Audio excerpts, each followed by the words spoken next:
Hi, I'm Joe Feeks, editor of Pig Health Today, and with me is Dr. Mike Ellis. He's a professor at the University of Illinois.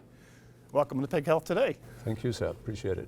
It's been said that you can't bring dead pigs to market, but so much of that mortality rate is really determined in the first 21 days, isn't it? Yes, we lose a bigger proportion of potential production in the first 3 weeks than we lose it in the rest of the production system.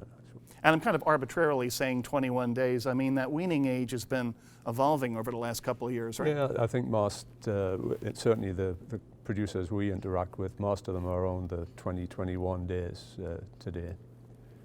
And why the focus on pre-weaning mortality for you personally? Well, it's gone up over the last 15 years or so, and it's a loss of potential production, and because it's gone up, it's a bigger loss than it was. And so I think that's really the reason why we focused on it. It's become a bigger problem. What is the pre-weaning mortality rate average right now? Yeah, well, according to PigChamp data, pre-weaning mortality would be about 15% of piglets born today. But you've got stillbirths that also occur that have increased to a certain extent. So collectively, if you put stillbirths and pre-weaning mortality together, we're losing in excess of 20% of the piglets that are potentially there at the start of farrowing. 20% are lost before we get to weaning, and that's a big loss for any industry. It certainly is, and I'm surprised that it's that high, but how does that compare to, let's say, 10 years ago? It's gone up, not a huge amount, but probably 2 or 3%. 10 years ago, it might have been averaging around 12% or something of that sort.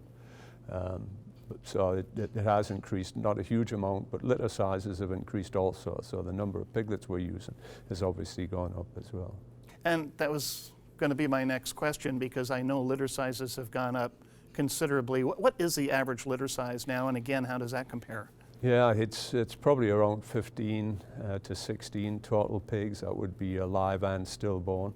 Again, it's gone up over the last 15 years, the data that I've looked at, by about 0.2 of a piglet per litter per year. So over 15 years, litter size has increased about 3 piglets in total, which is a huge increase in actual fact.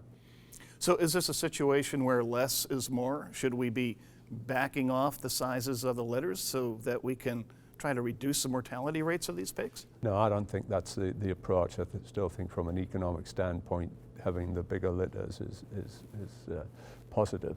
I think we just need to focus on techniques and approaches to minimize mortality, and there are some things that can be done.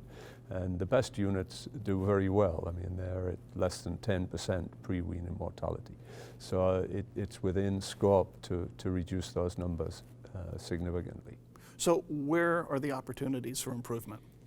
I think in general management, it's difficult to put a finger on one thing, because it is a complex of various things that relates to disease, that relates to the animal's environment in the farrowing house, so on and so forth. But it's creating an environment for the piglet that it makes it more likely to survive. It's attention to detail, it's management techniques like cross-fostering, split suckling techniques, a range of things that can be done and are being used by the industry. I think the biggest challenge is in terms of people. As you're aware, I'm sure there is a shortage of people, a shortage of qualified people that are good at managing farrowing houses and reducing mortality.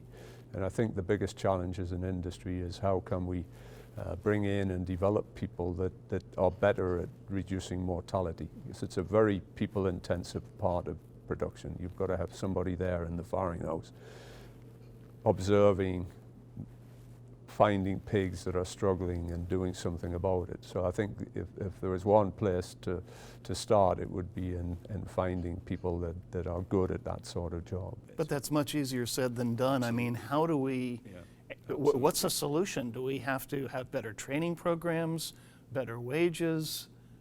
Where do you see this going? It's a complex of things. The fewer people that are interested in working on swine units, and That's a fact, and it's a difficult nut to crack. But I think if you're consistently going to have low pre-weaning mortality, it's in the people that are doing the job where your biggest opportunity is. And when we talk about pre-weaning mortality, what are the major causes of death? Same as they've always been. It's crushing by the sow, it's starvation, it's low vitality, low viability at birth. There are some disease components, but by far and away the two major components are crushing and starvation, and they're interlinked, because if a piglet is starving, if it's not getting enough milk, then it becomes more lethargic, not as capable of moving away from the sow, and so your crushing losses increase. So it's that complex of crushing and starvation that's the major causes. What about nutrition? Yeah, I think nutrition has a part to play fairly obviously. There's some evidence, for example, in relation to stillbirths, that by changing the diet of the sow before farrowing, adding extra fiber to the diet, you can reduce stillbirths. So I think there are some nutritional approaches that can help.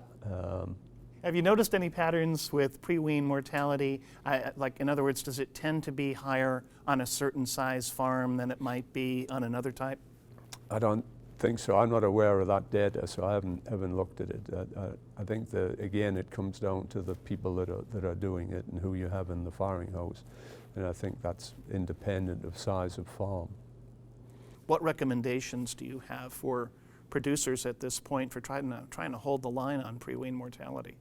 Well, I think, again, I'd start at the people part and try to attract and identify people that have the right philosophy, if you like, the right attitude to be successful in the farrowing house, and there is variation there, and there are some approaches to identifying people that are likely to be better. I think it comes down to creating an environment within the farrowing house where the piglets and the sow are most comfortable. It relates to temperature. Design of facilities is important. There are some designs of farrowing crates, for example, that are better than others. I think there's some piglet management approaches. I think split suckling at birth to give the smaller piglets a better opportunity to get colostrum on the sow away from competition with the bigger piglets. Cross-fostering to even up litter sizes, a whole range of techniques that need to be employed. There's no magic bullet. There's no one thing you can say, if you do this, you're going to improve pre-weaning mortality. It is very much a system, and you've got to look at the whole system and look at where you can optimize things from the point of view of the piglet survivability. What about further up the line? What can we do pre-farrowing to ensure a lower mortality rate? Bringing a sow into the farrowing house in the right body condition can help. You don't want them obviously too fat or too thin. I think I still would like to see more data on some of the potential approaches involving nutrition to reduce mortality levels, increase the survivability of the piglets. And getting back to the pre-weaning mortality, obviously disease is always a threat. Have you seen any trends in that area that could be improved upon? No, I think the disease is always potentially a major threat, and particularly the enteric diseases. Now, there are other diseases that come into swine herds, unfortunately, that can cause massive losses, but in the absence of some of those, I think protection of the piglets against some of the enteric diseases, E. coli, so in particular building up some immunity through the sow's colostrum is important, and again, producers are aware of this. A lot of producers use vaccines to try and stimulate colostrum antibody production and colostrum to protect against some of these. Obviously, hygiene is critical, all in, all out management in the farrowing house. Thorough cleaning and disinfection to reduce the level of disease challenge is an important component. So again, it's a complex of things. There's no one thing, but you've got to do a lot of things right. That's for sure. And also, when you're looking at the overall performance and health of the herd, as we said before, it really starts in that pre-weaning stage, doesn't it? Yeah, it does. So what happens before weaning influences the piglet for the rest of its life, basically. So it is a critical stage. We focused on mortality because it is a problem, and keeping them alive is the first step. But I think there's still, in relation to maximizing weaning weights and some of those areas, I think also important to consider.